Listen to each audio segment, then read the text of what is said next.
Hey, all right, we're live. Scotsman, how are you?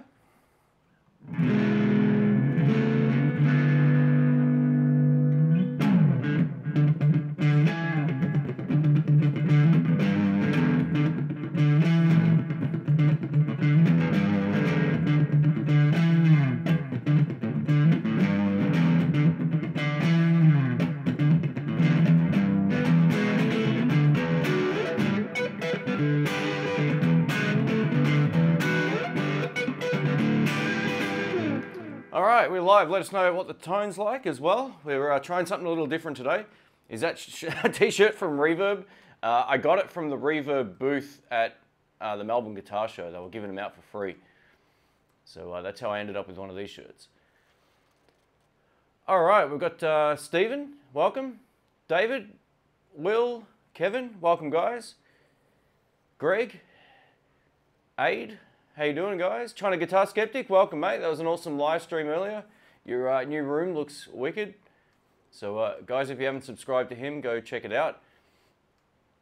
Got to get better in a little while. I've been listening to that song like the last 2 weeks. I've been listening to it and I finally started to work it out. I haven't used tabs or anything. I've just been listening to it and I realize it's part of a lot of other songs that he wrote, which made it easy for me to work out. You know, there's that first riff.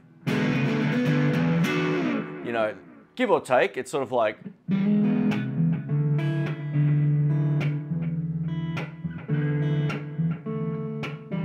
didn't really take me that long to work out. Yeah, it was cool. Love to see a demo of the Supro Blues King when it comes out. Supro have offered to send pedals down, but unfortunately, like, they're not really too interested in shipping a 50 kilogram or 110 pound amplifier overseas. So, look, if I can get my hands on one of them at some point, I'd love to. I've actually done some demos years ago of a couple of the Supro amps in the shop. But yeah, I'm sort of unable to get my hands on them at the moment, but we'll see how it ends up. I got Mark from Texas. Welcome, guys. Let us know where you're from, too, if you're new here. We actually had someone from Slovakia. Hopefully that I pronounced that right. That was David. So welcome, mate. Congratulations on the 60 million views. That's from Jamal. Thanks, mate. Yeah, that's huge. Like, it snuck up kind of quick. I didn't think it'd be until, like, maybe the end of this month or something, but had a really huge month on YouTube. In December, and it sort of carried through view-wise to this month. At least huge from my channel anyway. Not huge compared to some of them out there, but yeah, that was cool. So today we're trying something a little bit different. You know, a couple of live streams ago, I usually go through the Kemper because it's easy, but I have to wear headphones and it's going to be hot, and it's already hot in here. So I'm playing through this. This is the Mua Hornet today, so I got it at max volume, and it's mic'd up with a Rode M3, so.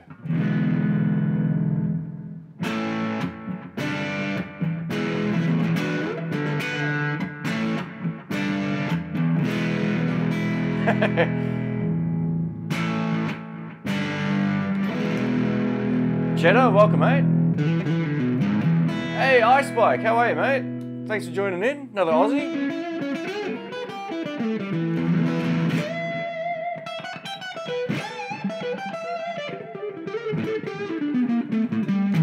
Showman, welcome. How you doing?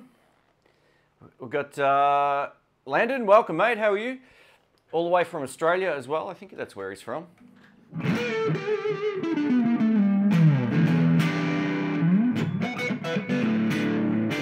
going to start doing that song coming up in my band. I really like it. So check it out. Got to Get Better in a Little While. There's a great trio version. Clapton, Steve Jordan, and Willie Weeks. Check it out.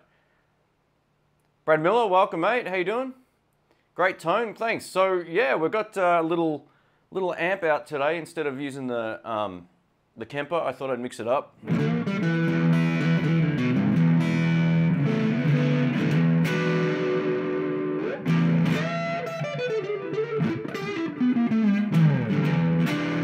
Now my levels might be clipping slightly, so if you're hearing any clipping, just let me know. I'll adjust the gain here. It's close. It's in the close to peaking zone.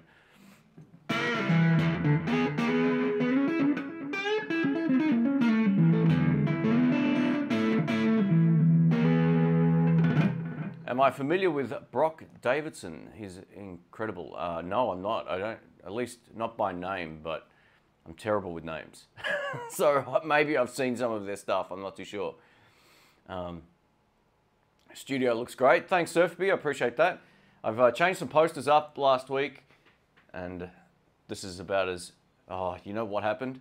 I went to put my play button award where the Tommy Castro poster is. The wall cracked, and now the thing's damaged.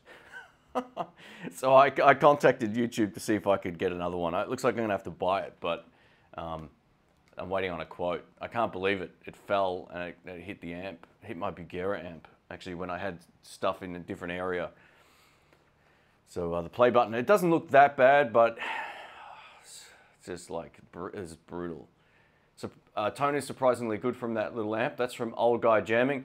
So this is my preferred practice amp, and I've got it full blast, and it's not as loud as my voice. So if that's, I always say to people, this is a really great little home amplifier for not annoying anybody.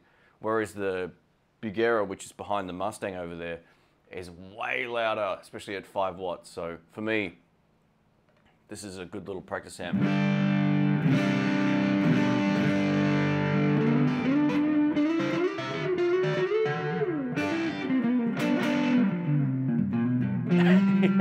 The play button's been relicked, absolutely.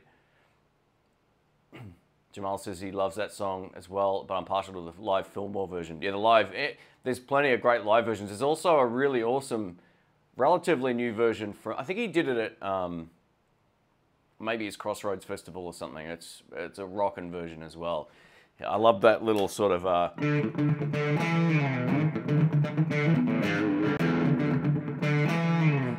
locks right in, and then, you know.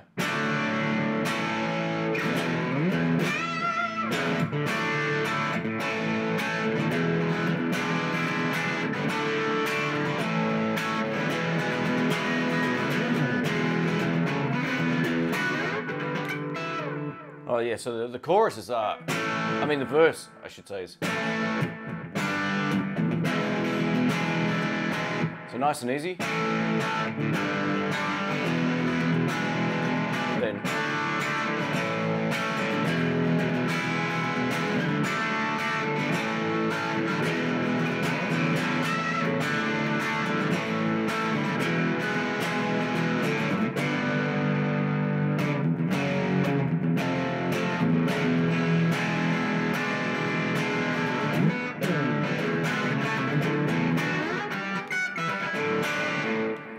what a song. Great parts, nice and simple. You know, it's funny, I said to Rick, I showed him the version that he did. He did a concert with JJ Cale, actually. That's the one I'm thinking of. Before JJ Cale died. And I had it on when Rick was over and we were shooting those videos the other day. And I said to Ricky, man, I really want to work this out. And he's sitting there on the couch without a guitar and he's like, all right, so it's A, G, E. He just knew exactly, that's his gift. To be able to pull songs apart without even like having to pick up a guitar, and he's got it completely right. His photographic brain is insane. Cheddar, thanks man, I appreciate that.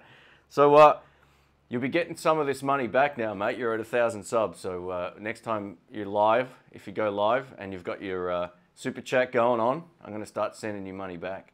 I stored it up in a little thing. No, thanks, mate. I appreciate that. Cheers. Didn't pay attention. What amp is that? That's from, I don't know how to pronounce your name. Zolt, is it? It's the Moore Hornet. It's a little digital modeling amp down here.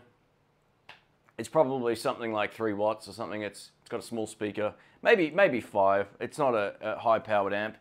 I've got it at max volume on sort of like the Marshall-ish kind of setting, I think. It's got all different kinds of settings on here.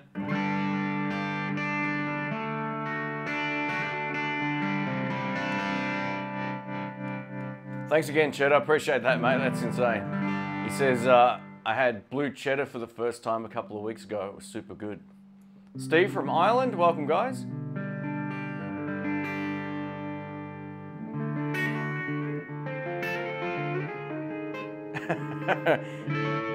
Tend not to take Australian dollars. Oh, well, you know, $10 Australian's worth what? And nothing in the US nowadays, but anyway. Mitch, how are you, mate? So we're gonna have a bit of a jam. I'll take some questions if anyone has any, and I'll show you some cool stuff that kind of showed up as well. For those wondering what happened to that Tweed amp that I unboxed on the last live stream about a week ago, I couldn't get it working. I think there was some sort of, they said they actually tested it before it got shipped. So odds are something either went wrong in shipping or there was just a glitch in the amp. I couldn't get any sound out of it. The speaker was connected. None of the valves were lighting up, which isn't a good sign either. So it's been sent back. I'll have another one of those hopefully coming pretty soon. I've already done the video of that P90 Jazzmaster style guitar, and that is great. Once I restrung it, it just held tuning great. So yeah, we've got a couple more videos. There's one more video with Rick coming up as well. He wanted to do a couple, so we got one more coming up next week. And then I'm going to start shooting today. I'm going to actually start shooting a whole lot of different videos that I think people will enjoy. Oh man, Lost Smoke. Thanks, man. Thanks for that, mate. If you have any questions, let us know. And I'm happy to keep an eye on the chat here. Just at me at Intheblues and I'll see it come up. Far out. Thanks, mate. Sometimes when these super chats come through, people forget to type a question or whatever. So if you do have one or a comment or whatever, feel free to let me know. If you have a YouTube channel you want to shout out, I'll also give it to you. Tim Lane says, Shane, I have a CP18. Should I upgrade from the CP54? CP18. Are we talking? There's a couple of things I know with that model number. So there's a Kalen power supply, I think. Let me know exactly what that is. My recollection of model numbers is a little bit hard to recall everything that I have come in. If it makes you feel, if it is the power supply, I actually have the Kalen power supply back here. I love that thing. It gets used on all of my videos. And when I play live, I've started using this little one. And if it isn't the power supply, I apologize. But I use this now for most of my just gigs. My one spot finally died after 10 years. So I've just started using this little guy. And it's great. And I like the fact it lights up with blue lights as well when you plug them in. So yeah, it's a cool little power supply. And I guess the one cool thing about it is it has an 18 volt out as well. So in case that's it, you know, something that you need, or 12 volt. But yeah, the Kalen power supplies are great. I haven't had any issues with them.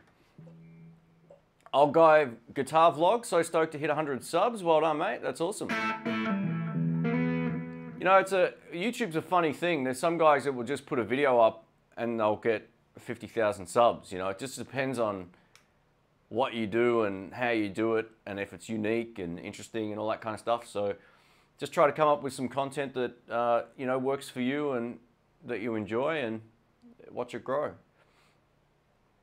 And it's great to see Cheddar get to 1,000 subs as well. That was awesome.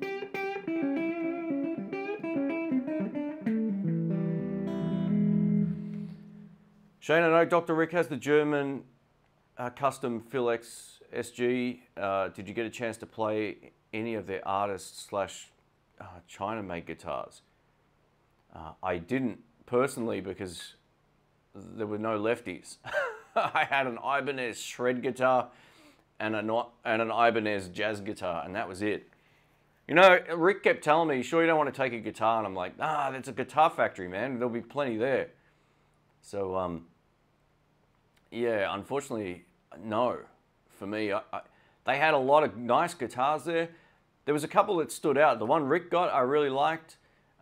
Tone King's Flying V, man. That I saw that get made like through part of the process. Not all of it in person, but we went. There's a walk around video I still might actually post with Rick, myself, and Tone King walking around and showing that guitar. Like even before it was painted, it looked awesome, and I thought, man, this guitar is going to be great. So that was a standout for me as well. Another one was, I did a video with Kafir, how do you pronounce his last name? Ocherson, I think, Okerson or something like that. I'm terrible with pronunciations, but Kafir's awesome. He's got like 500,000 subscribers on YouTube. He played a tally style, I think it was called a blank T. That guitar really stood out. I liked its simplicity. I liked the finish. You know, it's funny. I had no, probably much like China Guitar Skeptic as well, you know. I've never really been that, I don't know, I mean, I'm speaking on behalf of him, and if I'm wrong, feel free to correct me here, but I had no expectations for frameless guitars. I don't see them anywhere here. No one I know plays them. They've never been on my radar. And much like when I ended up with a PRS, I was kind of shocked, of the SE, but I was really shocked that I ended up with one because I never really was that interested in them. But the frameless guitars are kind of like the, you know, that kind of quality, but yeah. So for me, like a few people said, oh, why don't you buy one while you're there? And I'm like, I can't test play them. I'm so fussy, man. If I buy something and I can't play it and I don't love it, if I need to test it, that's just how I roll. Otherwise it goes in the cupboard. I don't like that.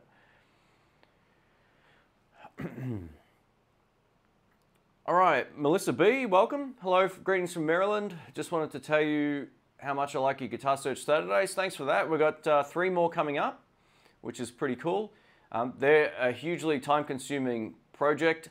They're worth it. I love doing it, but those videos take me all day, sometimes 2 days. So we've got 3 more coming up, 3 from Germany, and I'm going to try a few new things on these videos, fingers crossed.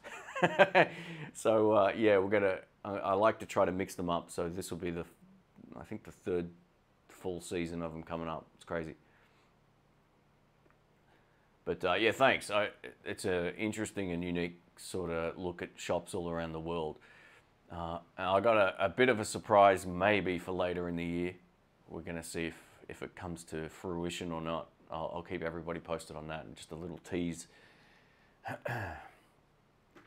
Let me just, Dylan says he thinks he's had the same 20 subscribers for the past 5 years.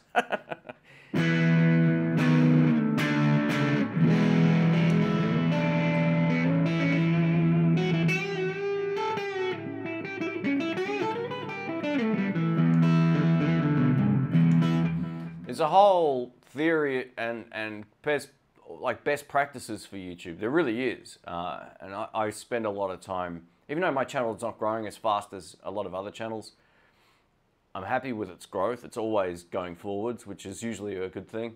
And I try to not only make the content better every year and present it better, but I also try to do things that aren't what everybody else is doing. Sure, I do pedal demos and all that kind of stuff as well, but you know, there's a lot of videos that I make that aren't on every YouTube channel. I think that's the key to sort of growing your channel. You know, just do something a little bit different. All right, so Old Guitar Vlog says, what happened to the amp that was DOA? It actually got returned. I got a return authorization slip, and it ended up back there yesterday, I'm pretty sure. So I'm waiting on an email, but I should have another one coming out pretty soon. All right, sorry, I missed a few questions here. Let me go back up. Jeff, welcome, mate.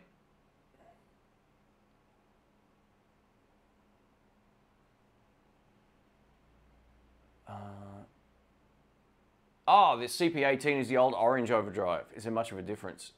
All right, compared to... You know what? I'm not too sure. There's one I haven't tried from their new range. But yeah, I don't know. That's in relation to the Kalen overdrive pedals.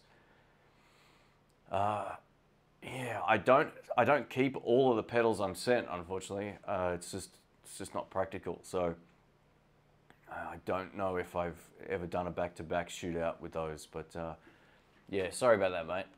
I mean, for 50 bucks, it's worth a shot.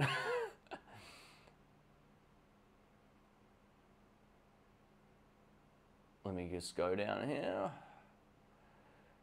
Yeah, the pencil guitar. Yeah, check out that video, guys. I saw it when it had about 60,000 views, maybe 50.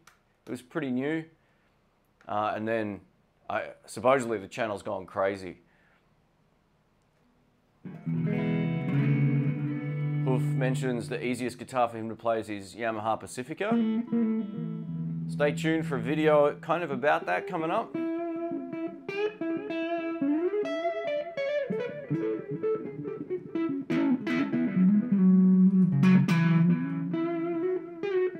Someone asked me what would my suggestion be for a multi-effects pedal for home use.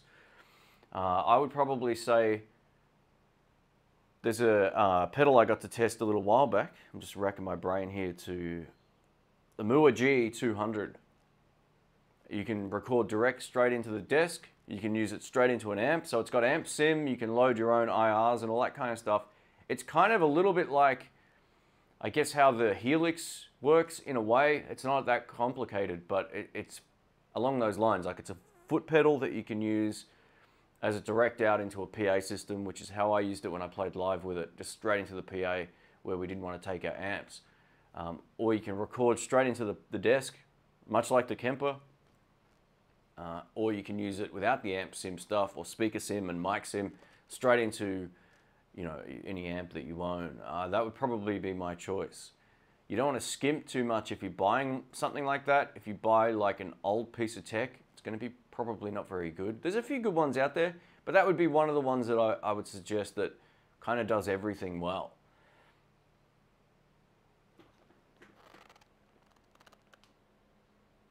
Got a scoot, have a good night. Thanks, Screaming. Oh, this chat scrolled, so thanks for that, mate.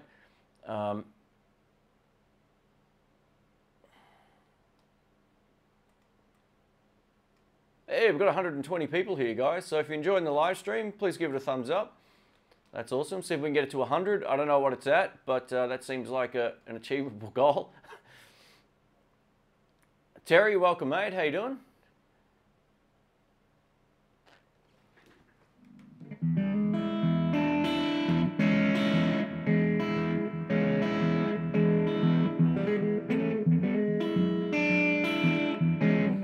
This year I'm going to start playing more songs, that just stuff that gets stuck in my head and that I need to play. I need to sort of push and challenge myself again. I've been playing a lot of the same songs live for a long time, especially like, I mean, originals is fine, right? But I need to start getting out of my comfort zone a little bit. So I'm going to get a list of like 5 songs I really want to nail, and Got to Get Better in a Little While is top of that list. So the last couple of days I've been noodling around with it, and I reckon I could probably get away with it. I'm just getting the coordination with the singing.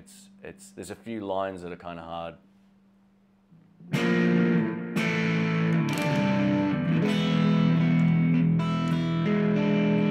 Someone asked me about a PRS SE before, and the chat scrolled, so feel free to ask me again. Sorry about that. It's hard to sometimes keep track of it all. Nice hair day.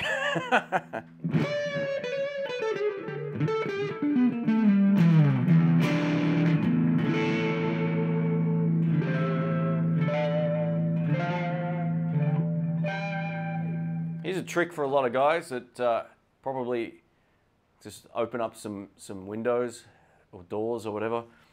So, you know, there's a whole lot of chords you can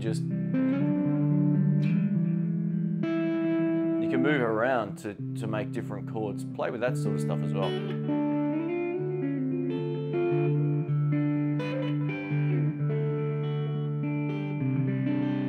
I've had Unguarded Moments stuck in my head for a week. I'll have to check that out. I found the Vox Mini Super Beetle head only. Oh, I found a Vox. Really nice through a 2x12 cab. I know Landon's got one of them. They sound great. They're cool looking amps, actually. They're really cool. I haven't actually tried one. I got to hear one at the Melbourne Guitar Show last year before all the noise started, and I thought, you know what, it's pretty good. We've got Fabian from Copenhagen. Welcome. Man, I love that city, and I'd like to move there. What a place. Far out, man. I don't know if that part of the world knows how lucky they are, but it is something else. I think they probably do.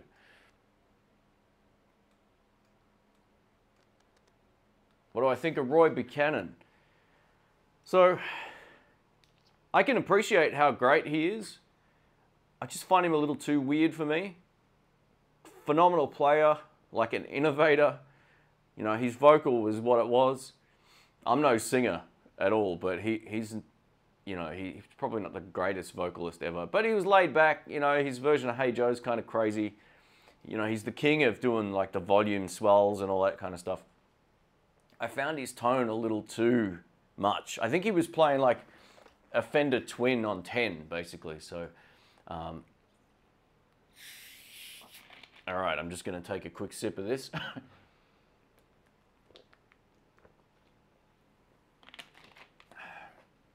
All right, Mark says, have I tried or reviewed any wireless mic systems which plug into a regular, usually wired dynamic microphone? Are there any affordable systems that you would trust for a live show? Absolutely. I tell you what, Rick and I both got a set of these. Here we go. Rick and I both got these. The X5 wireless microphone system. These are much better than their guitar system. The guitar one is a little bit unreliable. Mine wasn't unreliable when I first got it. But then after a little while, it kind of feels like if you move or the pack moves on the guitar, you can lose your signal for a moment. So these are the exact opposite. These are built heaps better. So I would recommend these. Anytime I do interviews with a wireless mic, I'm using these. Funny you mentioned that, actually. One of the things I'm going to do is another one here as well. So stay tuned for this. This is the New X B3. And it's not Nooks or Nux or anything. It's New X. Yeah, that's how you pronounce it. So yeah, this is the B3. So that's coming up. On my tech channel, I'll probably do a review of both of these, like maybe a comparison video or something like that. So that's a geeky, nerdy techie. You can check that out if you're into tech stuff. If not, just hang around on this channel. I'll have a video coming up. Oh. Getting text. All right. How often do I gig? So I play pretty much every other Sunday live. Like I'll go blues jamming with a couple of my friends. I do gigs about once every 6 weeks at the moment. I'm not really chasing gigs. I find that whole part of the process not very fun. But yeah, I play probably once every 6 weeks. Do I have a day job as well as YouTube? Not anymore. No, last year was the first year that I didn't have to do any other work. There was some horribly tough months, but you know, always towards the end of the year things pick up, and I've learnt how to sort of budget a little bit better over the last few years as well. So yeah, no is the answer. I don't do it. I used to be in IT, but I don't do that anymore. One of my goals for this year, I want to start filming like little projects for other people as well. I'm going to be working with one of Australia's top bodybuilders, and I'll be filming him and producing some content for him coming up, which is going to be cool. So I'm looking forward to sort of just doing stuff that's, you know, kind of related to what I'm doing here.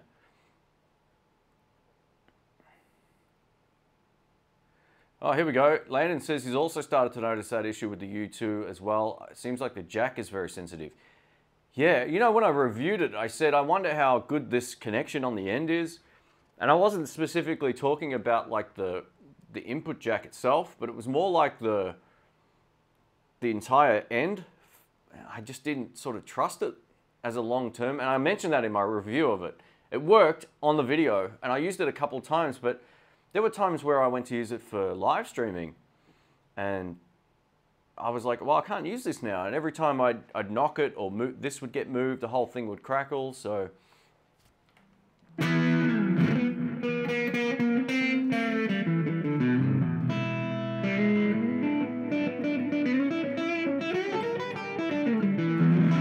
hey, China Guitar Skeptic, take it easy, man. Thanks for dropping in. It was a great live stream on your channel too.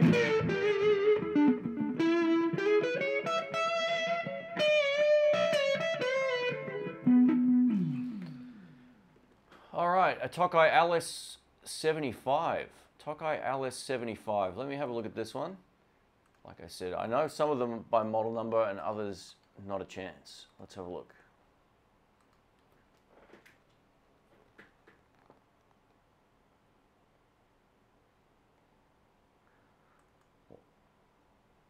It's got...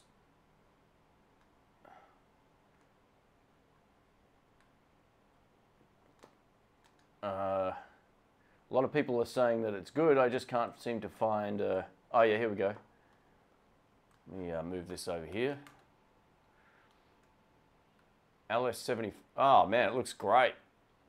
It looks like it's an older Tokai as well. So I'll share this with everybody in a sec. Matty K. Hey Pat, welcome man. Sorry if I didn't say hi before. Matty K, thanks mate. He says, hey, it's my favourite blues band from Oz. Shane, maybe you can share a typical song set you might when you gig.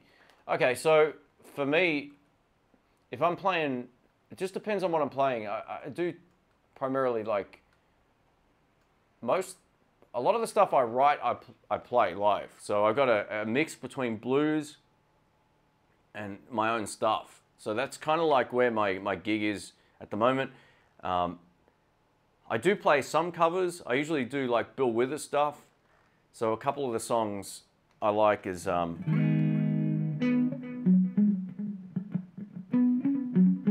we sort of twist some of the songs. So Who Is He and What Is He to You is one of the songs I like to do.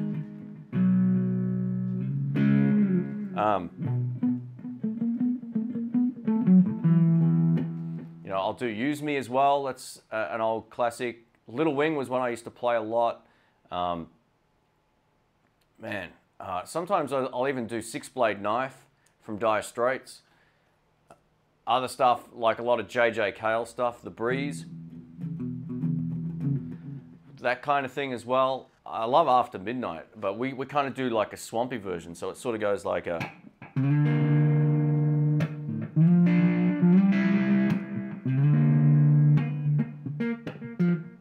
Oh, let me put the pick down.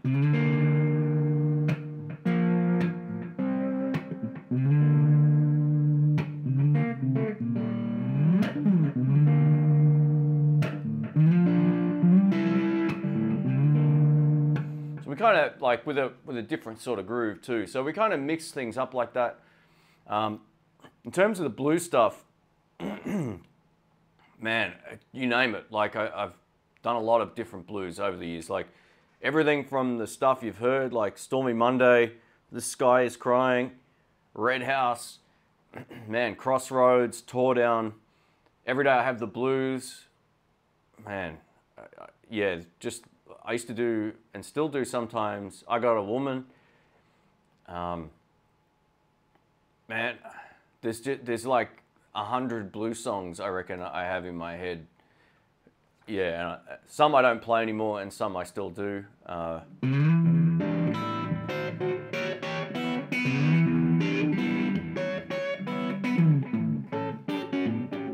Yeah, so there's a sort of like a mix of stuff, man. It's hard for me to sort of...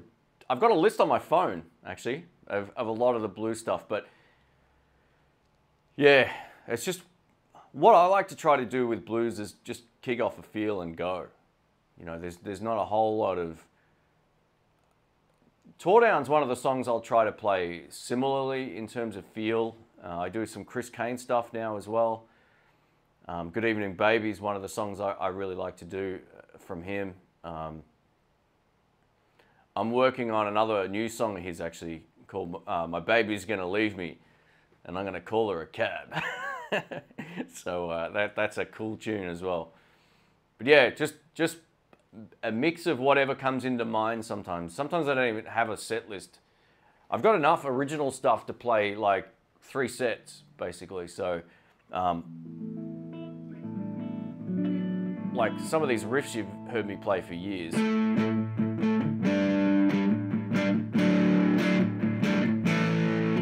Yeah, that's one of my songs. Same with this one.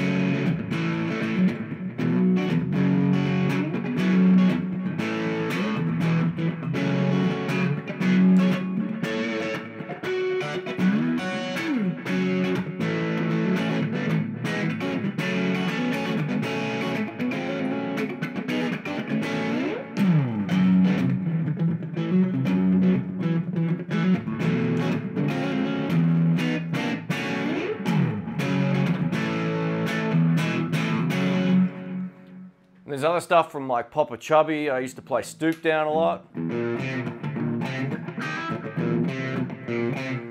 And then like other songs I picked from Booty and the Beast, which is a wicked blues album for those guys who are into it. Check out his version of Looking Back. That's that.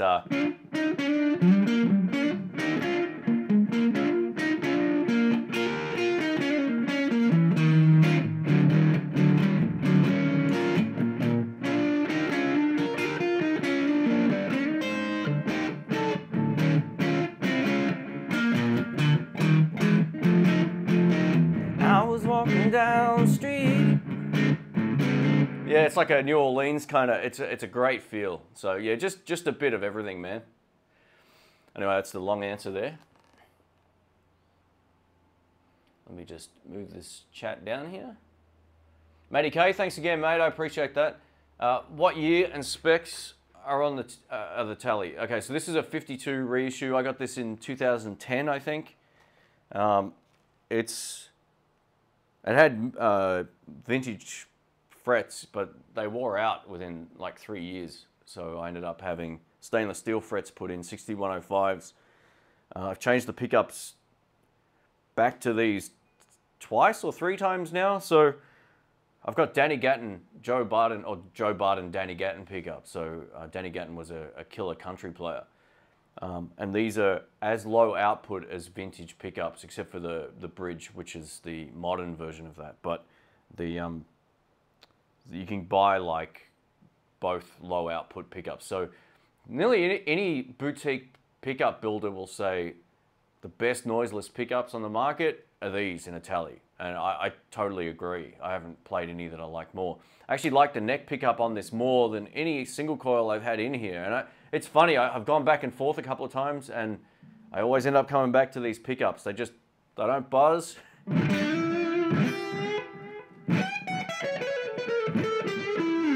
And they got that light kind of sound. They don't sound dark and woolly or whatever.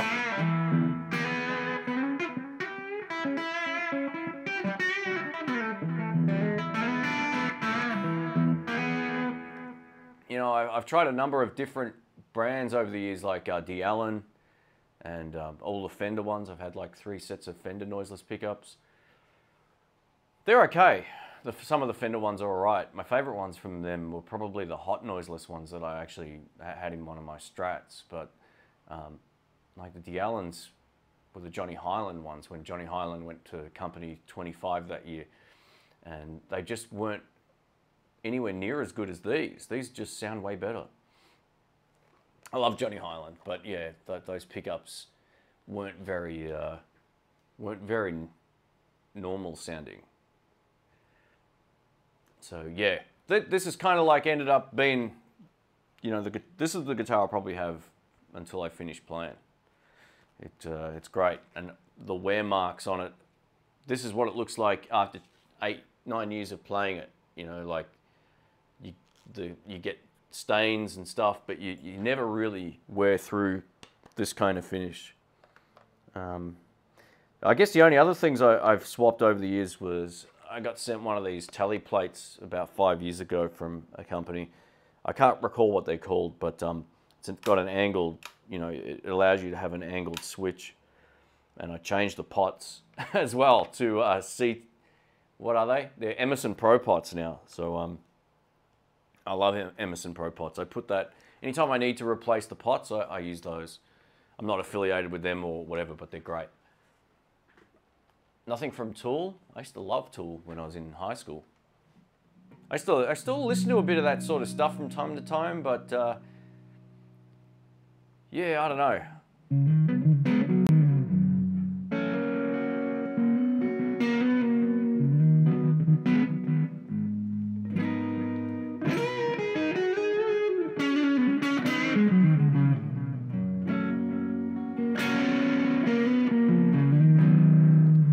Brothers. I really like the Allman Brothers. I don't really do any of their songs, at least none that I'm aware of. Not because I don't want to. It's probably a fair effort of learning them. Any update on the 20 watt amp? Yeah, so it's been sent back and returned.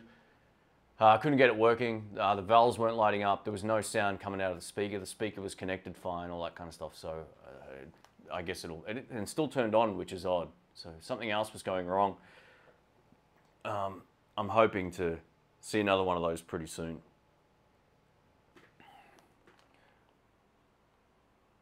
Steve says, great playing, Shane. The sound is brilliant. Thanks, man. So what you're hearing, for those who have just joined, is this little guy. Little modeling amp. I've got this set up how I like it, just on a bit of dirt.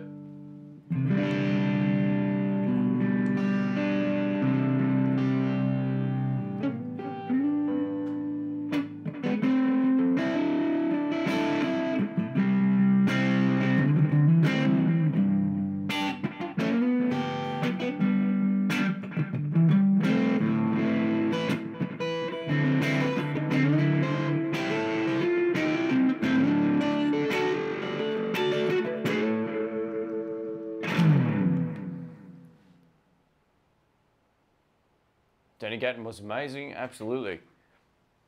Yeah, a lot of people don't really talk about him for whatever reason. He's always sort of like left out of great guitarist conversations. I don't know why. He's really something else. I might swap guitars.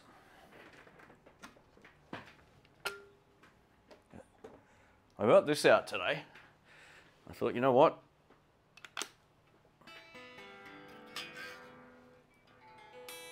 Might just give it a quick tune. It's always a good way to kick things off.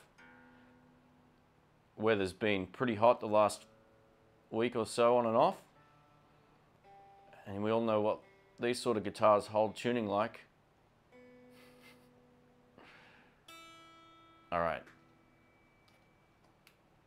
It's going to be 31 degrees Celsius here today, which isn't too hot, but it's kind of like 90 Fahrenheit.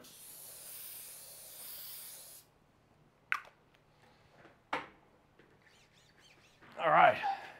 Oh.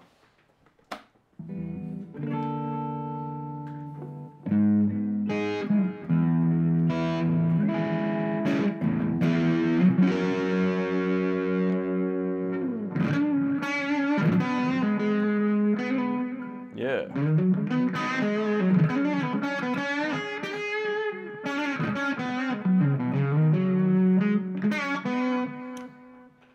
Love this thing. Amazing how we can change our opinions on what we're hearing. Those sound amazing. Yeah, thanks. I like this amp. I think it's one of the best small practice amps, if that's what you're referring to. Yeah, I know it. When I got it, I was like, oh, all right, well, I'll give it a go. I thought it was going to be bigger. I was like, this is the perfect little amp. Prior to just going live, I actually had the Fender Mustang on. And this sounded better in the room because it's not as loud, which means I don't have to wear headphones and all that kind of stuff.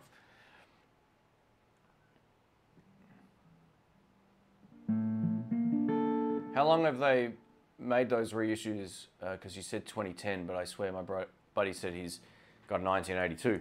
Fender have been re-releasing the same guitars for probably 50 years. and amps. So odds are he does have a 1982 Fender 52 reissue. I wouldn't be surprised. They've probably made lots and lots and lots of them over the years. There's all these slight variances on them, but yeah, generally Fender just keep re-releasing the same stuff and we all keep buying them.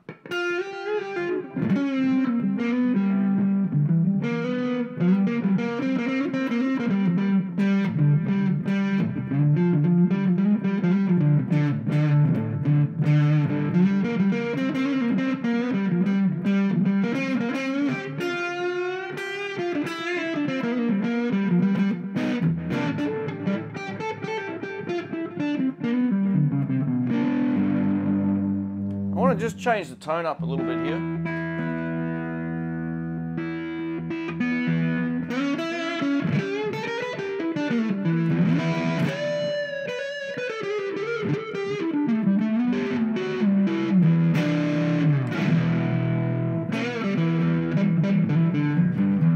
Yeah, it's better. A bit more tops. Let me move this down. Howdy from frozen Vermont. This is from Johnny. My Dan Electro 84 is due in the door any minute. Oh, welcome. Oh, that's awesome. Congrats, man. Welcome. Congrats is what I meant to say. I've actually got mine in the cupboard right here. Maybe I should get it out. Thanks, Jamal. Appreciate that, mate.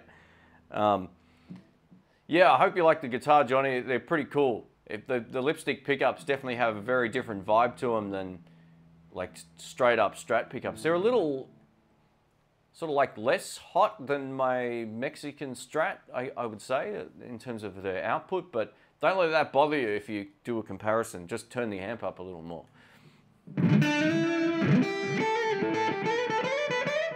One of the great things about the Dan Electros is the trem system is really good. Way better than most sort of Fender style guitars that, you know, by other companies. So you'll definitely get a kick out of that.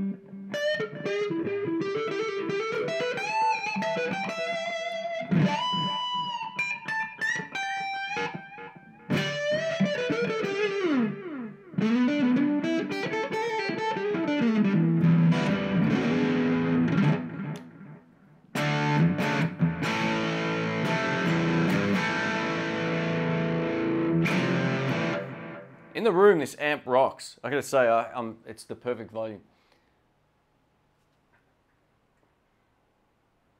Oh, here we go. All right, so Guitar Hack, welcome. Tomorrow morning, my time, around the same time as this, I'll share the feed, the post on the feed, but I'm going live on Guitar Hack's channel. We're gonna have a chat. So I was gonna do it yesterday, but I had too much stuff going on, so.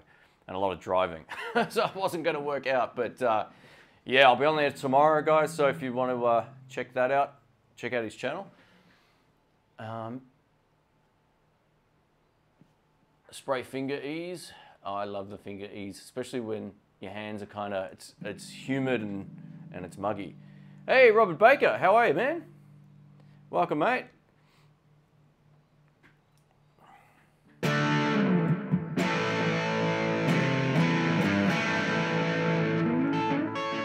Robert's channel has just gone even more so lately. It's gone crazy. So congrats, man. You're killing it. I think you had 1,000 subscribers in one day. How about that? So guys, check out his channel if you don't know Robert, which is highly unlikely.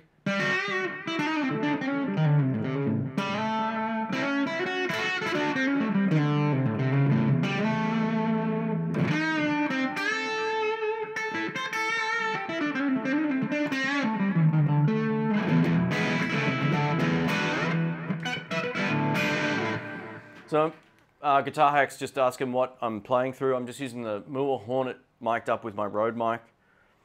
And that is it. We're on the, what channel is it? I think it's kind of like a Marshall. It's got a whole lot of different sounds too. So, it's got sort of dead clean. But yeah, I kind of like a little bit of dirt on there is always good.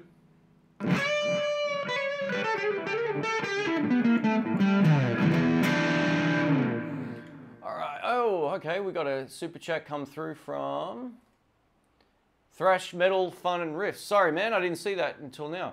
Was Crocodile Dundee huge there too, or a joke? No, it was a popular movie, no doubt about it. I mean, I even think I saw that in the cinema when I was a kid. So, yeah, I just think there was a few, you know, spin-offs, like a lot of the advertising for. You know, everyone thinks Australia shrimp on the barbie and all that. We don't do that. That was some sort of bad marketing thing that ended up tainting us forever. I'm sure some people might cook it, but I don't know anyone that does that.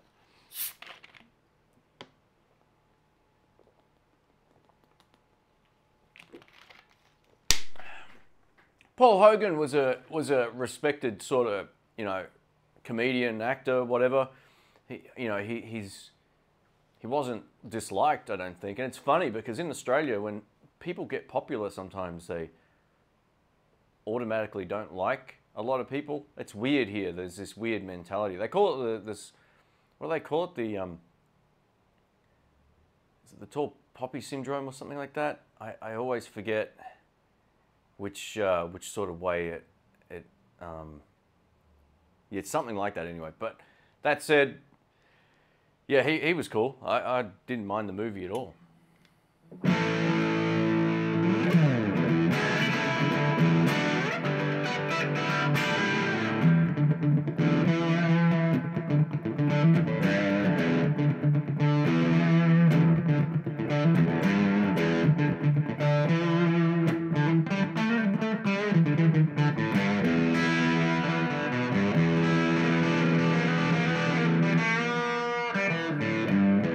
That's not a knife. This is a knife, yeah. Someone mentioned BMX Bandits. I can't find that comment, but yeah, I remember that as well. I don't remember it being a very good movie from memory, but I could be wrong. I think I must have been 6 or something when that was out. That's hilarious. Oh, that was from Thrash Metal. There we go. Yeah, all right. Have I ever considered having Justin from Justin Guitar on my channel?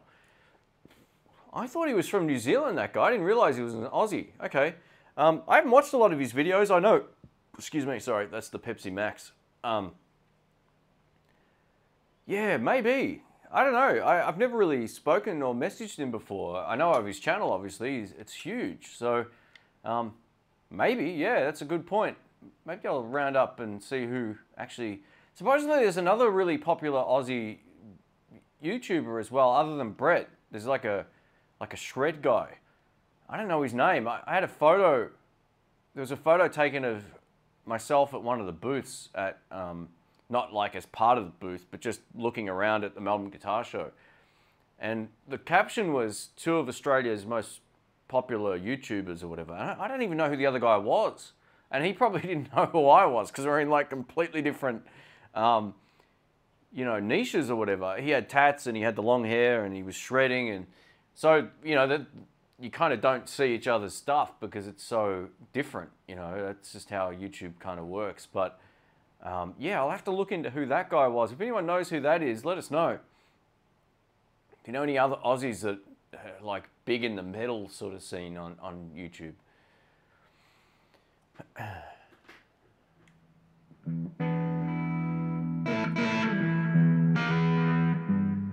Chris Zupa, okay. I'll check it out, I'll see if that's the guy.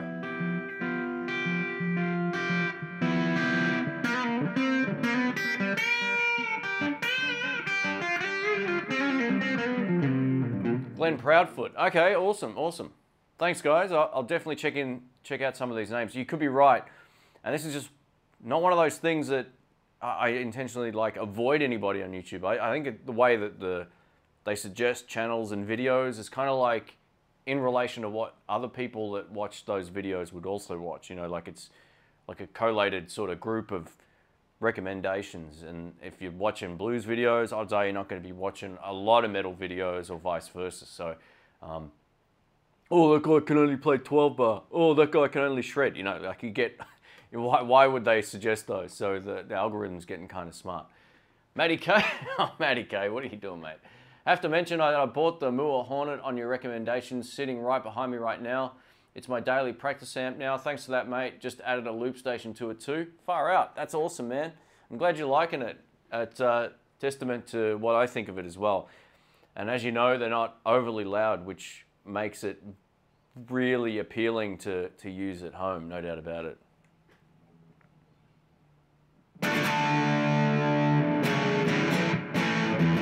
That's it. Sorry, Robert. Now, how's it go?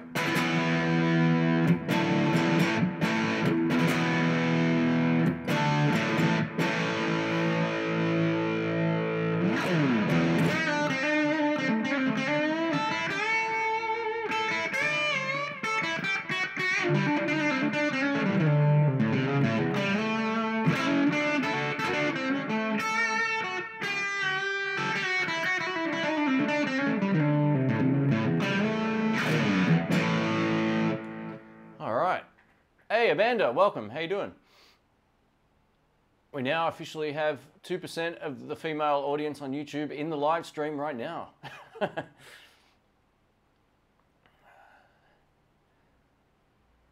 Oh, what?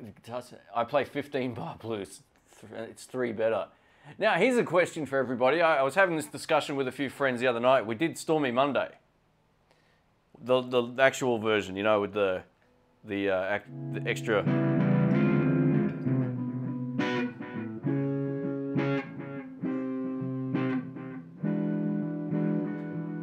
So we were trying. I have a feeling this is longer than a 12-bar blues, right? And not just because it's got more chords, but it feels longer in terms of its structure. So if anyone who is familiar with that song, let us know how many bars there actually are in that song, because I think it feels like it could be 15 bars. It feels just that little bit longer. Although it sounds like a 12 bar and it's played, you know, in 6/8 feel on the drums, it definitely feels like a longer blues. So let us know if you have worked that out, or if you've counted the bars.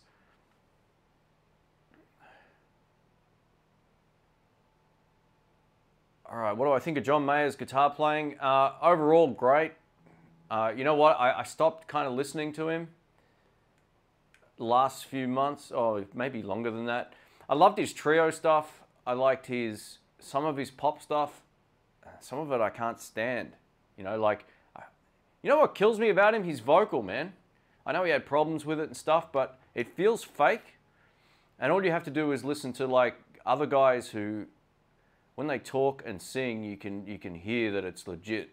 You know, guys like Dr. John, even Knopfler's not the strongest singer in the world, right? But I love his voice, and it sounds like him. He's not trying to pretty boy it, and that ruins it for me now with Mayer. I love his guitar playing. I think he's maybe a more melodic version of Hendrix in many ways. I just can't stand his vocal anymore. It doesn't have enough guts to it. And I'm only really, like, look at the people on my wall, on the most part, like a lot of them are great singers. There's also some that aren't, but they sing with a lot of conviction, and that's what I don't hear in his voice unless he's doing blues. I kind of, when he made that transition over to playing the blues stuff and the sort of, you know, he's even that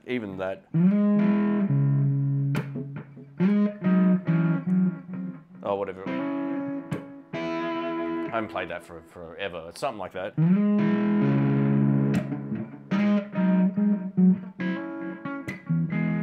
Well, all that stuff was great, right? I liked a lot of that music. His voice kind of suited that, but there was a time where it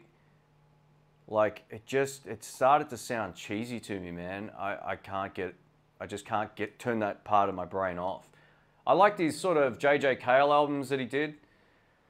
There were some good songs on there, but there was a lot on there that I couldn't listen to as well, man. I really got sick of it. I like that.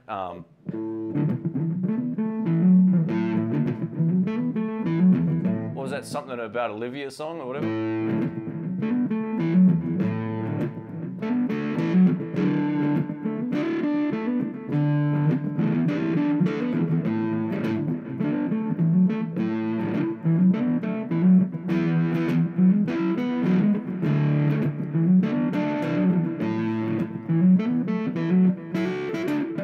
I don't know if that's the feel, but it's something like that anyway. It's definitely not played on Les Paul. But you know, I listened to Knopfler's latest album, and it's great. There's a song on there that is just so good, like, and I just like his honesty in his voice. I don't hear that out of some of these other guys, and Mayer's one of the guys that just doesn't sing with enough, like, get into it. Listen to Chris Kane sing, and then go listen to Mayer. I'm not saying like they're two completely different guys, but even when it comes to just, I don't know, there's a feeling in some singers' vocal, and that's what captures my attention. Tommy Castro, these kind of guys, really, they dig in, man, and that's hard to sort of convey to people. You know, you can sing all the melodies and all that, but you've got to dig in, man. It's like those guys that play guitar, you know, even if they're simple players like myself, and they're just, everyone's playing the notes like that, but no one's really, you know, digging in on anything. It's the same sort of thing.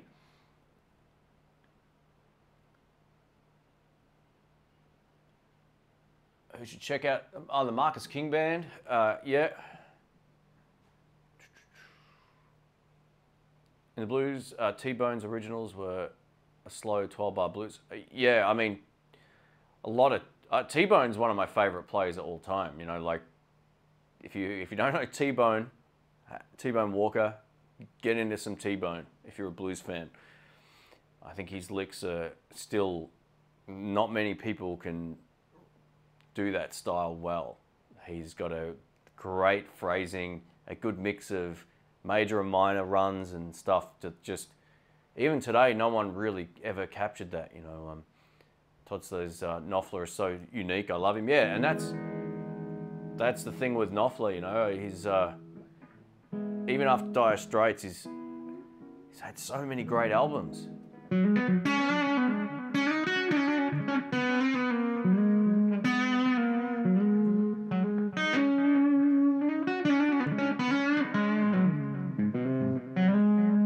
This is all subjective stuff, right? Like what I like in artists, other people won't like, and vice versa. Like I said, I was a huge fan of Mayer. I saw him live, and it was a great show.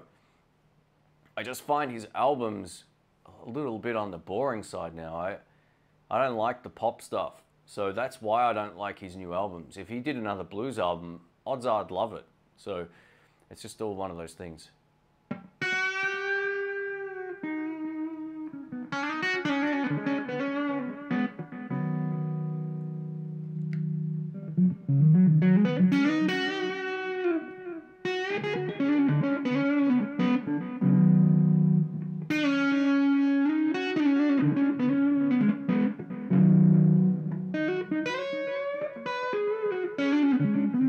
Anyone excited for Gary Clark's new album? I like some of his stuff, but you know what? I'm not a huge fan, only because I haven't sat down and actually listened to a lot of his music. I've only heard bits of it, and what I've heard I really like. There's a great song on Knopfler's new album. I'll dig it up and you can check it out. It is called... Come on. All right, so the album's called Down the Road Wherever by Mike Knopfler. And the song you want to have a listen to is Nobody Does That. Have a listen to that song. Nobody Does That by Mike. And see if that isn't the coolest song you've heard in ages. It is just unreal. You know, Rick told me once, Mark Knopfler is the gift that keeps giving, right? I totally agree.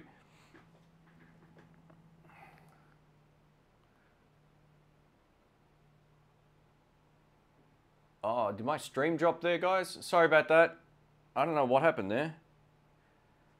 Yeah, the stream may have dropped there. Anyway, HK, thanks for that. Thank you, Shane, for your positive, jovial demeanor. Hey, no worries. Thank you. A lot of people seem to think like I'm not this way off YouTube as well. Some people make that comment. I'm like, well, if you know me, I'm pretty positive normally, so.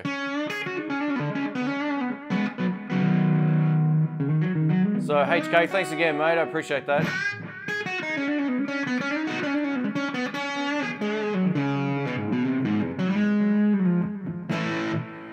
Yeah, it looks like my, I reckon my modem might be getting cooked where I've got it sit. Yeah, it's pretty hot. I'm just moving my modem. I've got it sitting on top of another modem, which probably isn't the best move.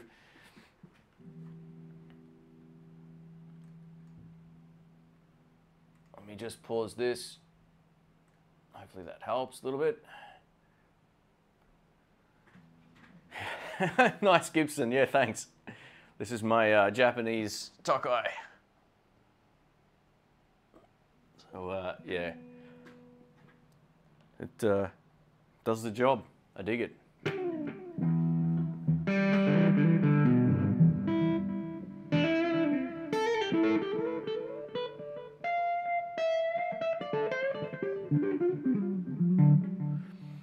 Yeah, Matty K says Nobody Does That is tough in the Me Too era, lyrics-wise. It's awesome. Yeah, it's a great sound. It reminds me a little bit of the Mofro band from Florida. Mofro, JJ Gray and Mofro, they're like a soul blues kind of rootsy sort of band.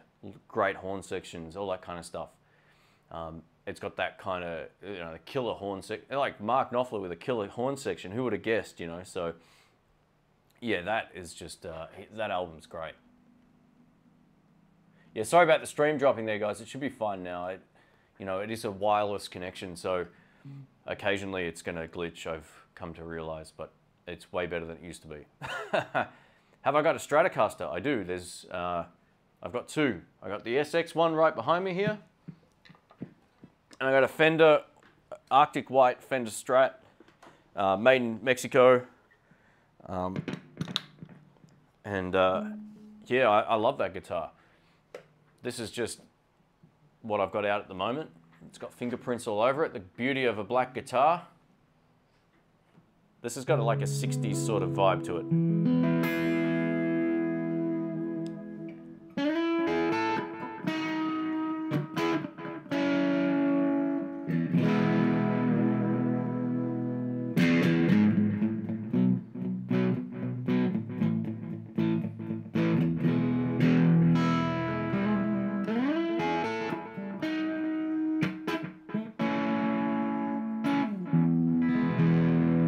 Oh, that's not in properly, I just realized. There we go. Yes, there's certain things on a Strat that are just, you can't get it from anything else, you know. Even what I was playing before, you know, I was doing it wrong.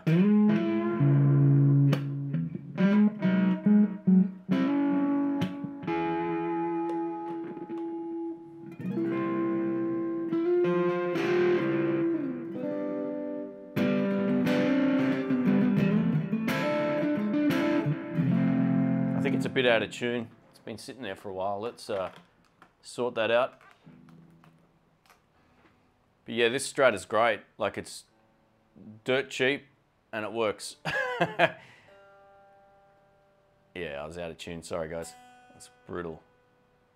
It's definitely nowhere near as loud as the Les Paul either, so I'm going to just have to deal with that. Steve, welcome, mate.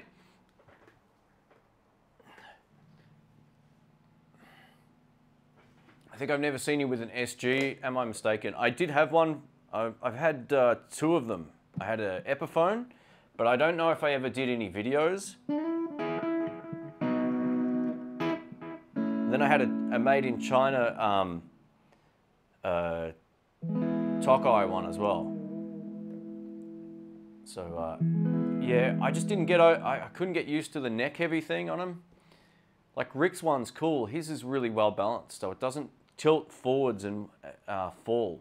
His just sits there like a Strat, or, you know, it's obviously like a Strat or a Les Paul or whatever. It's really well balanced. I'm not big into the neck heavy thing. It's caught me by surprise a few times playing live, and I hated having to always have my hand on the guitar.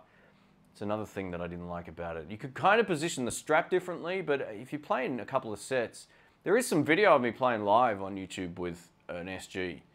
But yeah, it's not, they weren't my type of guitar. I could never get used to them. The other reason I love the sound of them, I like the look of them. The one thing that I didn't like too is if, say I'm playing an F, I was actually playing an A. So for me, it felt like I needed to reach to here to play the same chord, instead of the guitar feeling normal where I have it normally sitting on me here. So that's one of those things I just couldn't get used to, and it used to throw me all the time.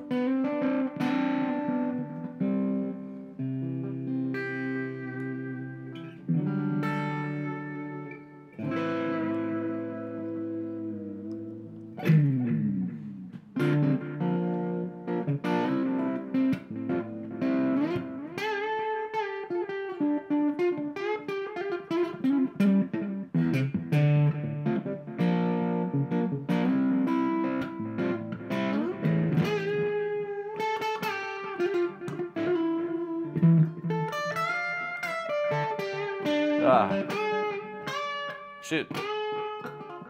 How's it go? Got it.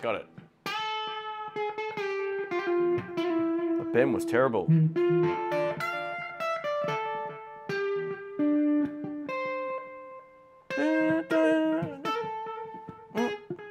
Yeah, that's it.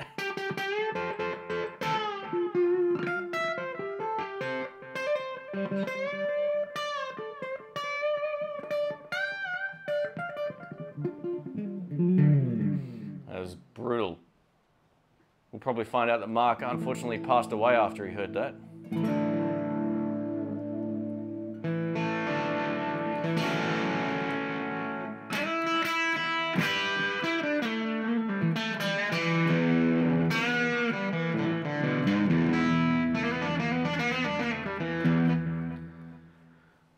right. I had the aluminium neck Kramer bass. I played for years. I learned to never let go of the neck. So that was a neck heavy one as well. Yeah, that's, I don't know, I just can't get used to it, you know, and because I'm like not the tallest guy in the world to it, I don't know, I'm just too scared of just letting go of it and having it fall and getting damaged.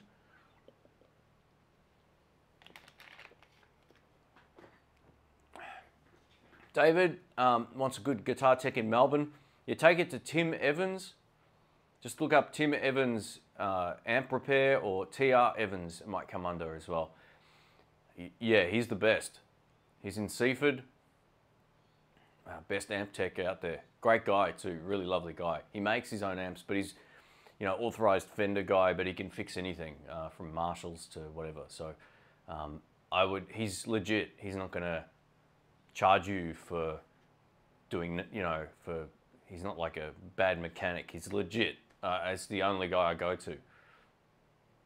And even if you're on the other side of Melbourne, take it to Tim Evans or have it couriered to him or something. He's a very thorough guy when it comes to making sure things are fine.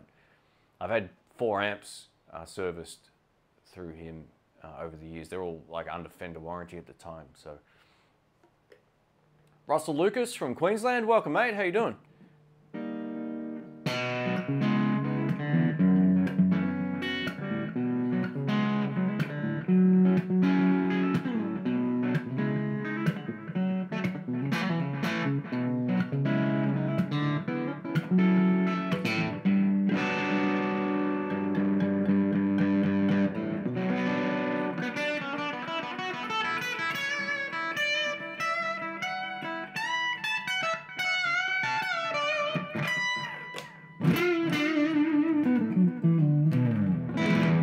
Funny, they're just a very different feeling guitar after they're playing the other two, but still good. Not bad for $200. Would you like to play my Gibson SG 2018 Standard? I don't know if I'm an SG kind of guy, man. I'll have a chance to pick up some lefty Gibsons coming up pretty soon, but yeah, we'll see how we go. I'd love to find a Flying V. I would love to get another Flying V. I've had one before. And I know Jamal Kareem from the chat here has got one as well, and he's got one of the new ones because he lives in the US. They're obviously already out. Yeah, I don't know if I've tried enough SGs to know now, even Tokai ones, that I know they're not for me. I've tried Gibson, I've tried Tokai, I've tried Epiphones, I've tried them all. I just don't think they're my kind of guitar. They sound great though. They really do. They really do sound great. They're just not my kind of thing. What's that tune? That's an original one of mine called Under the Streetlight. I did a lesson on it too, if you're talking about that. One of the things I like to do is just play percussively, I guess, from time to time. It's sort of it's good to get the snare hits going. HK, thanks again. Treat us to a few favorite riffs. So I think some of my favorite original ones in particular would be like the ones you probably like. I love that. What I was just playing before. I think that's a nice sounding sort of you know, groove.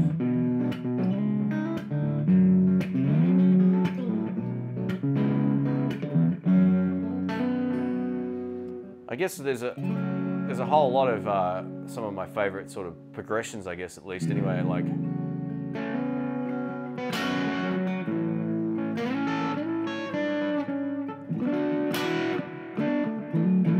So you want riffs, huh?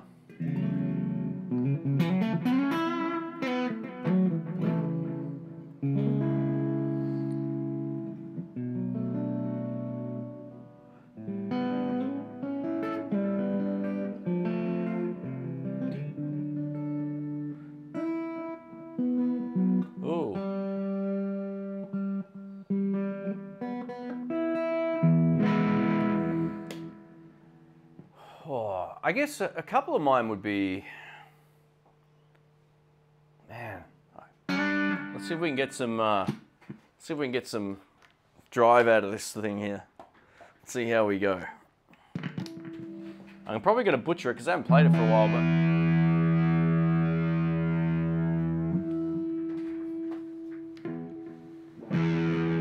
Well, one of my new favourite riffs was the one I was playing at the start too. Got to get better in a little while. I love that. But one of my other one is definitely... That's not the sound. Hang on.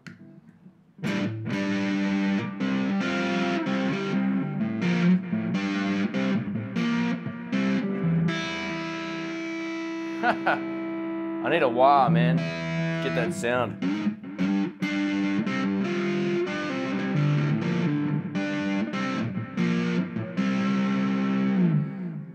Yeah, I don't think this little guy's gonna...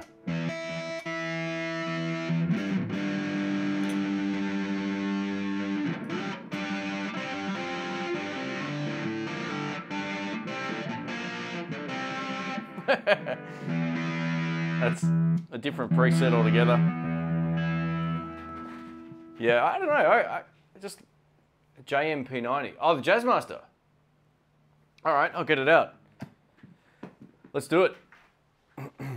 So the video, the actual recording, the demo / review of it will be up in next week. I'm pretty sure, sometime.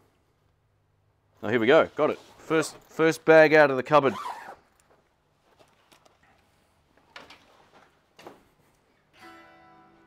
And it's still in tune, I think. I'll play, let's go straight to that other riff I was playing before.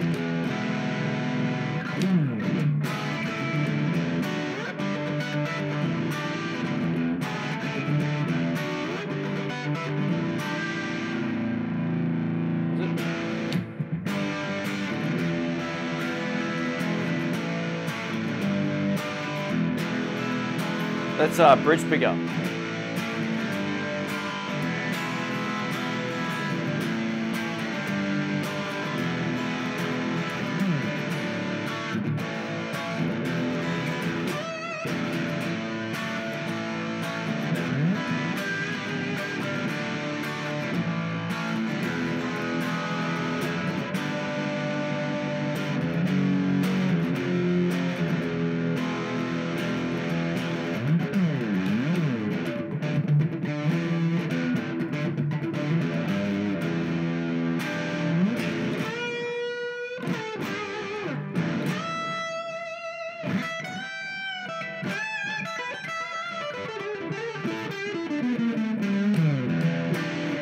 You know what? This actually feels better than the SX. It's got a nicer sort of, yeah, it just feels better. It's a bit nicer to play for whatever reason, you know, like, could be just the action. I have my tone on a little bit then too.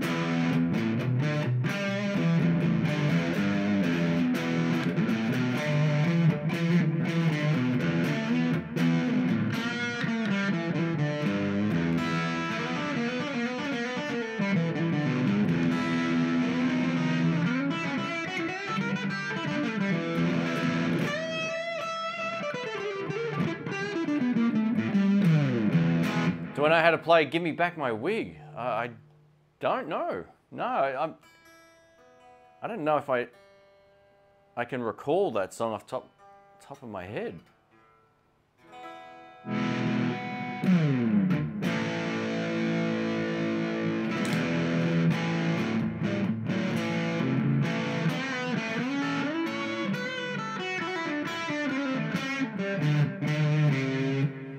Always think of Kurt Cobain when you see that guitar.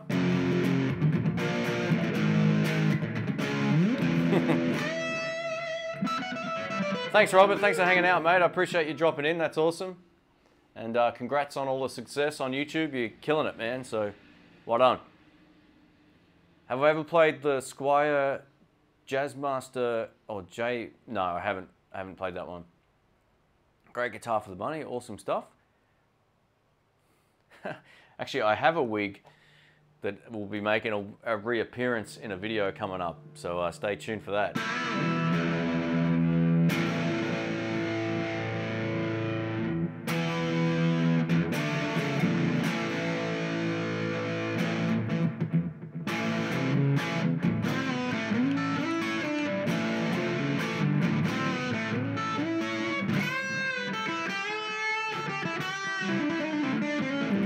It's like when I get on Robert's live streams and I say, do you know any Hank Williams songs? Super.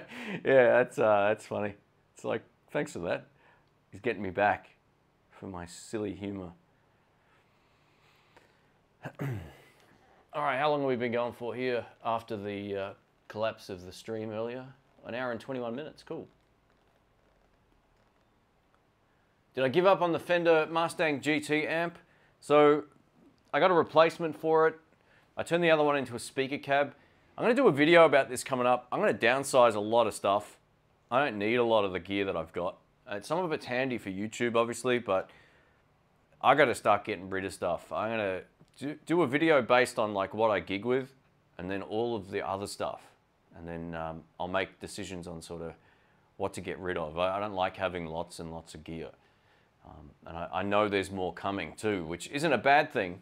I do love stuff turning up to the house, but you know, I need to sort of almost separate my gigging gear from everything else. You know, it's handy to have different guitars and amps and doing what I do for, you know, videos and all of that kind of stuff, and just to mix things up. But long story short is, did I give up on the GT amp? It's still here, but you know, I lost a little bit of confidence in it. You know, I had my old 2 Fender Mustang amps, like the version 3s, the version 2s, the 3 and the 4. That's confusing, but anyway, that'll make sense to people who know what that means. I took them out and I played them live and I used them all the time loud. And the first time, one of the first times I really cranked up the new one, it died. So I'm a little bit sort of on the fence whether or not I keep it. Because in a way now, it feels like I don't need it. The Studio Pro 112 that I've got from Peavey is from the early 2000s, right? It's like 20 years old, almost. And I feel like that stood the test of time. So if I need a small amp, I'll take the Peavey. Especially if it's to a gig now, because I don't want an amp dying on me when I'm playing live, and I just don't know how much I trust it. I trust that it's a great home amp, and at lower volumes I shouldn't have any problems, but I don't know if I'm gonna keep it now. I'm sort of a little bit on the fence with that. Yeah, so we'll see. We'll see.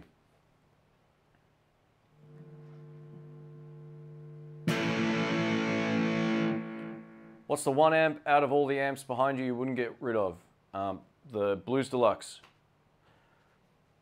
Yeah, or the Marshall. I would say either one of those two. I love those 2 amps. That's my pedalless amplifier, mostly, like no overdrives or distortion pedals required. It's loud, it sounds great. The Blues Deluxe is like my ultimate clean channel amp for pedals and all that. I love it. I think it's fantastic. In terms of the Bandit, you know, the Bandit's not really getting used either. And I kind of keep it out of, you know, like it's a handy jam amp. I can turn up with, much like the Marshall, I can turn up and just use it. And it's a little bit lighter than the Marshall as well, which is a good thing, especially after I changed the speaker in the Marshall amp as well. But it's not getting a lot of use. And once something doesn't get a lot of use, I'm always like, oh, maybe I could free up some floor space. But then, you know what? I've sold Bandits before, the exact same model as this 3 times. So this is my 4th Peavey Bandit. And I'm like, you know what? I'm just going to keep it so I don't make that mistake again. So that's going to stay. The cab comes in handy for doing videos of like amp heads instead of using the 2 notes torpedo, which I love. But, you know, people want to hear it through a cab. And that's a good thing to have, you know, happening for that.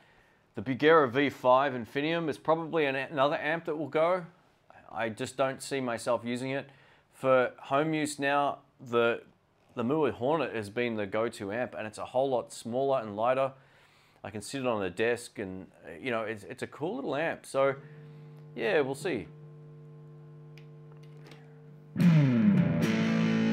Voxmaster's asking about the amp that didn't work. I've covered that about 3 or 4 times now. Basically, it's been sent back. I'm waiting on another one.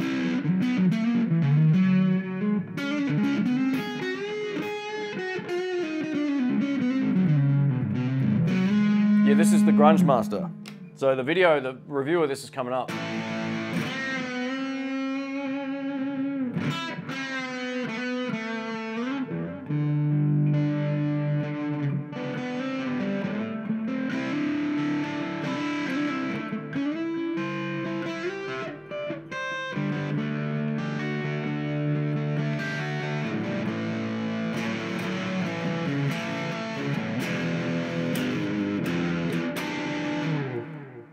that out of tune.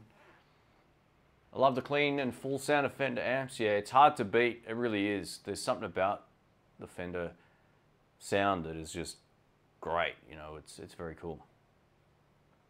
Darren says the demos of the Mustang GT always sounded boxier sounding than the Mustang 3 version 2. Yeah, I agree. But there's a lot of positives to the new ones, and they do sound better now, and they're plenty loud. Like, I got asked to turn down when I took it out and played it live, so that gives you a sense of, I just don't think they record as well. It still has that sort of hi-fi-ish sound, but there's a few presets now that really don't feel like that when you're in the room with it. It used to be that all of it kind of sounded a bit like that. So they have made improvements with it, but yeah, look, I don't think I'm going to keep it. I don't see why I would. The one thing that I love about it is it's light and it's loud, right? So for me, it's probably as light as this little guy. Like, it weighs nothing, right? So that's handy. But I'm just not 100% certain it's something I'm going to use. And I have to start kind of being a little bit more. I don't want a wall of amps. I don't want a wall of guitars. I don't want any of that stuff. I just like to have the stuff I use and everything else can kind of go. So I'll be making some tough choices about what to get rid of pretty soon just to free up some floor space. My place isn't big either, so I don't have a lot of spare room, and you know, sometimes I've got amps in front of my legs here. And I don't like that. It's hard to work when you got crap everywhere. Have I ever had a 65 Deluxe Reverb amp, and what did you think of it? Yeah, great amp. I owned that and a 68 Deluxe at the same time.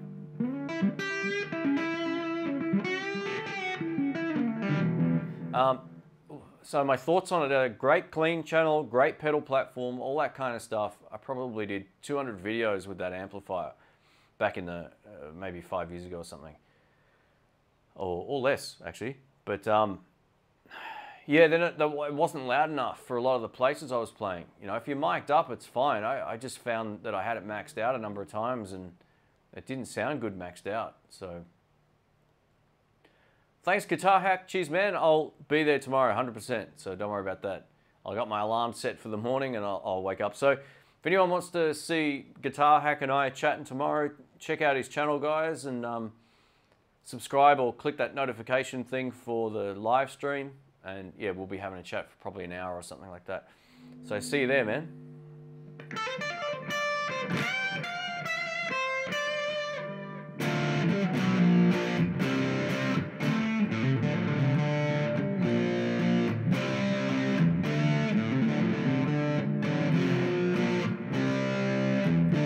That's horrible.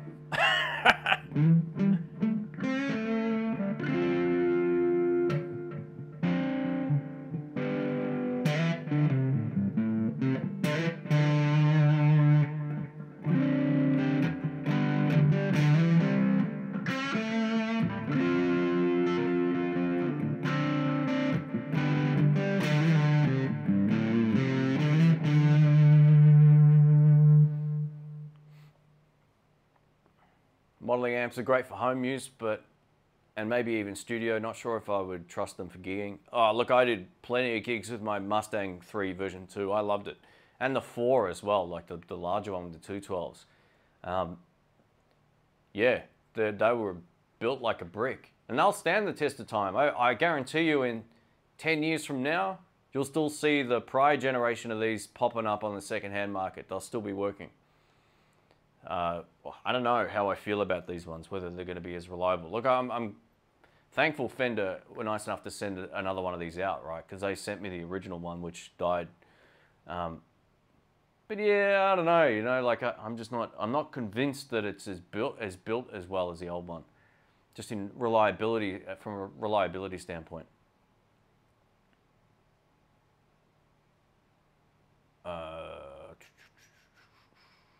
I'm not sure. Some of the questions here I'm a little bit confused on. 135 watching and 85 likes. Let's get Shane up to 100. Come on, guys, thumbs it up. I appreciate that, and ladies.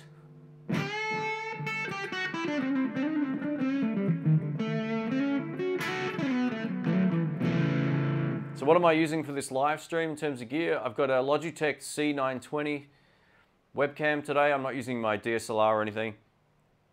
I'm running the little Moore Hornet amplifier here. It's mic'd up with a Rode M3 microphone.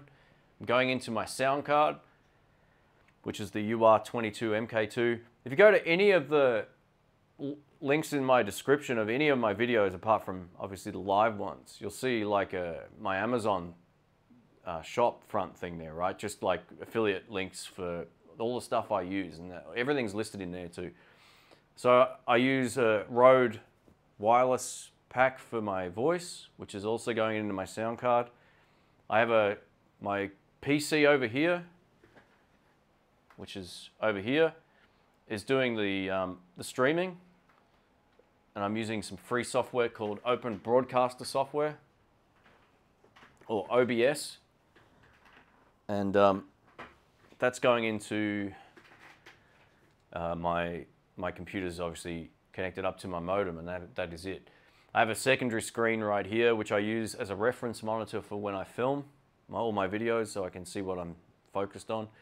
And when I do this as well, I can sort of see, you know, exactly what's happening here. But that's it. So it's a pretty simple setup. If I'm using my mirrorless GH5 camera, then I'm going through a HDMI thing, and it's a bit more confusing, but that's pretty much the idea.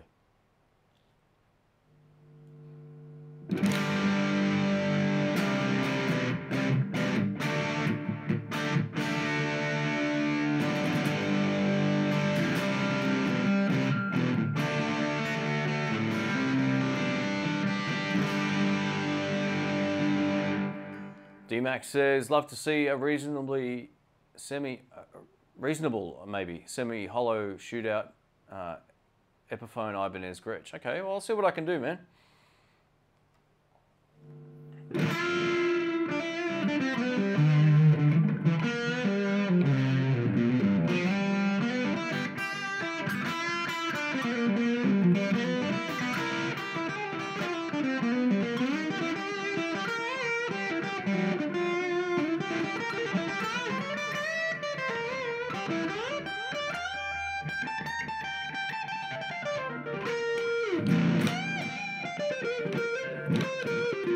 What I love about this guitar too, this is cool. Like, you can play pretty much all the way up easily.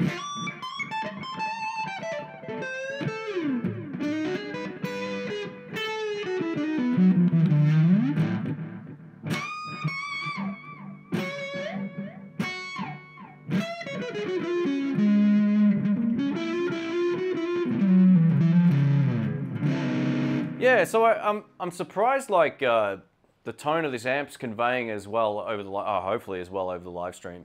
I had the Kemper on just as a backup in case everyone complained about the tone, but no one seems to be complaining about the sound of this little guy. So that's a good sign. Great to see some other guys in the stream have actually got them as well.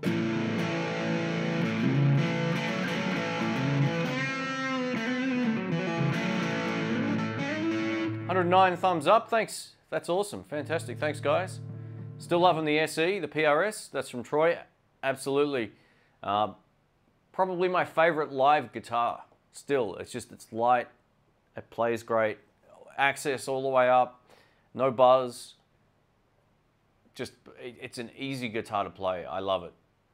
There might be you know what's interesting, right? I'm the kind of guy that if I buy something that's, say like an Epiphone, I'll aspire to own the Gibson. I've played enough PRS USA made guitars that there is a difference in the way that they look and feel and all that kind of stuff, but playability wise, they're so close.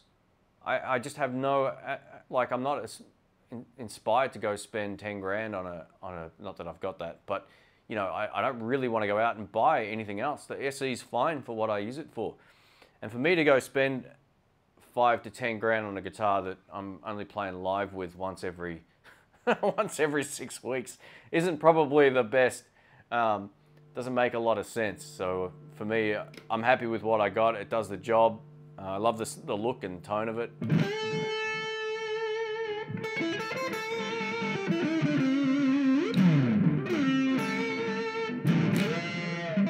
Thanks HK, appreciate that. Dave's Our Guitar says, if you were forced to clean house to 5 guitars and 2 amps, what would you have to keep? Amps would be easy. I'd keep the Marshall DSL and the Fender Blues Deluxe, no questions about it. In terms of 5 guitars, I'd keep the PRS, the Fender Tele, which I was playing before. I'd keep my 335. I'd keep my Little Crow Corvino. And maybe my white Strat. That would probably be it. The Les Paul would, or the Tokai Les Paul, probably, actually that's a, yeah, it'd be between, I'd have to decide between the Strat and that Les Paul, but yeah.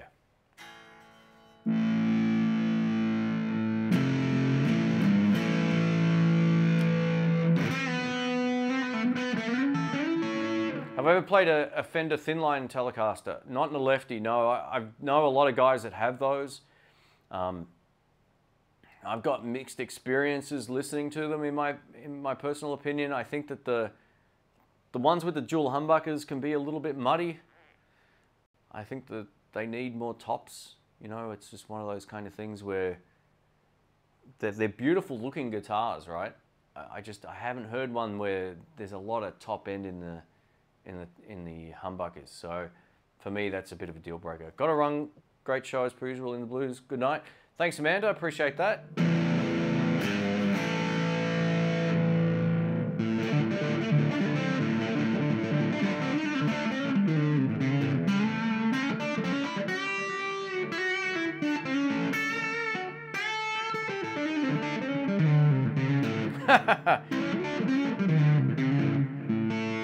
Barney, that question's funny.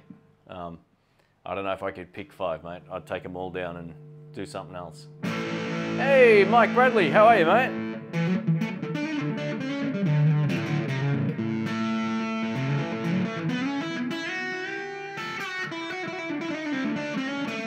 Great to see you. I hope you're doing well. That's cool.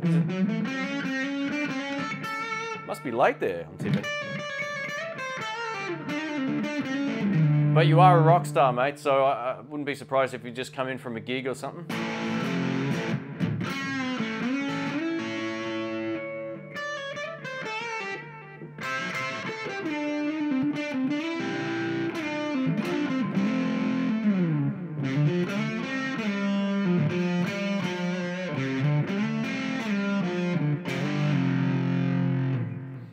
Have you ever heard of Bernie by Fernandez guitars? Absolutely. Made in Japan, great guitars. If you can find one of those on the used market, pick one up. Really, really good guitars. I actually had a chance to play some Fernandez stuff while I was in Denmark at Woodstock Guitars as well. Really cool, really cool. That's hilarious.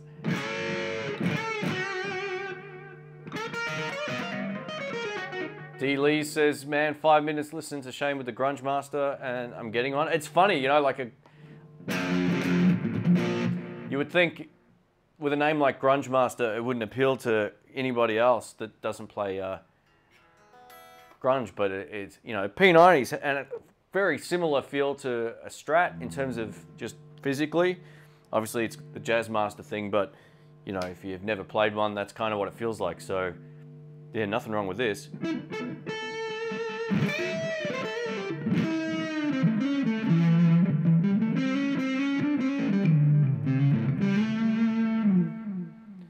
Mr. Kareem says, hey Shane, tech question, do you run your studio monitors out of your audio interface left and right outputs with an instrument patch cable, RCA, or the torpedo left and right outputs?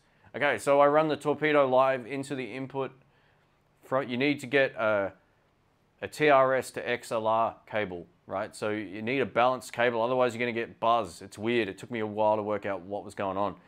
So, and you might not, but depending on how your computer system's set up, you want a balanced connection out of the 2 notes into the XLR input. So stereo TRS, XLR in, and then you want the same connections going out of the monitors. They can be mono, right? But just get stereo TRS ones, it doesn't matter. And that way you know they're gonna work. And stereo to XLR on the back of the monitors. So straight out of the sound card, left and right. That's exactly right.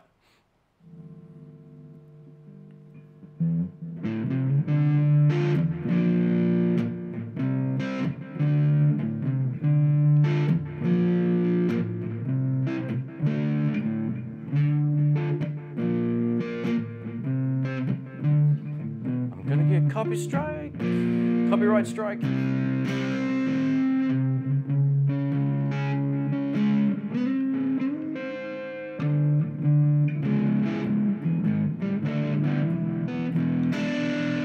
It's for all our English friends in the chat here tonight. I've had a few. All right, guys, well, we might wrap it up pretty soon. It's been going a while, so, and the Pepsi's run its course, so to speak. Mike, a guy like you, mate, with a Kemper, you'd love it for what you do. It's the best recording tool in the world, mate. You mic up your amps, get the sound you like, and it's stored in the amp. That's what the Kemper does, so you can't go too wrong with that. More Bad Love. That was a poor man's version of Bad Love. I don't really know for chord progression. I remember working out that riff. I don't even know if that was right, but this isn't heavy. No, it's about the same weight as my, maybe slightly lighter than my Mexican Stratocaster. It's definitely not as heavy as, yeah, it's lighter than my Tele, which is a good thing too. My Tele's a bit of a brick.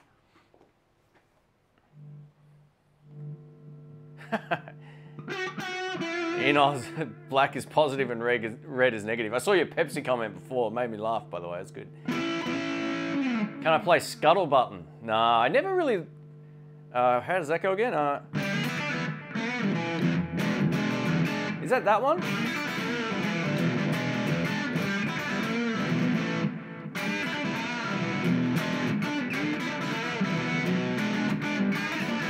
No, my hands don't really... I can't really nail that riff. What was his other one? He had another one where it was in G, didn't he? Where it was like a... similar sort of...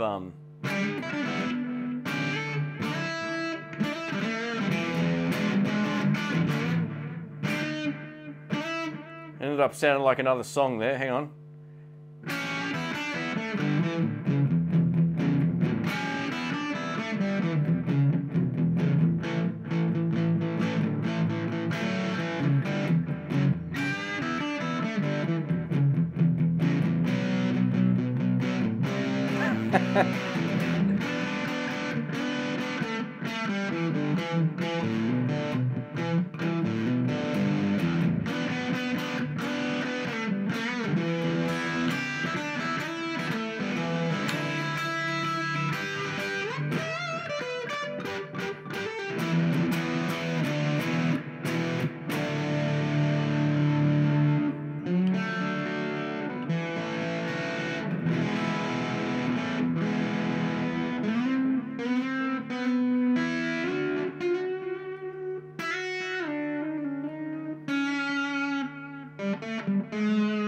I can't remember how that goes. Anyway, guys, that was some pretty brutally awful playing right there. All right, guys, I might make a move. Thanks for hanging out. Thanks to everyone who used the super chat as well. Mike, hope you're well, man. I'll need to catch up on some of your videos as well. Check out his channel too, guys. Mike's an awesome dude. I got to meet him last year, and hopefully we'll get to hang out again soon. And if you ever make it down to Oz, Mike, we're catching up, mate. And yeah. So everybody, thanks so much for hanging out for the last, how long's it been? Hour and 45 minutes, holy crap. And yeah, thanks. I can't wait to sort of hear back how that sounded through the sound. So I was waiting for everyone to go back to the Kemper, but you know what? Did the job.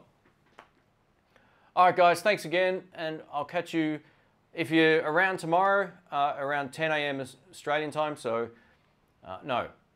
Yeah, 10 a.m. I think, or 9:30. It'll be up on. I'll be on Guitar Hack's YouTube channel as well. So take care, guys. Rock on, and I will catch you on the next one. See ya.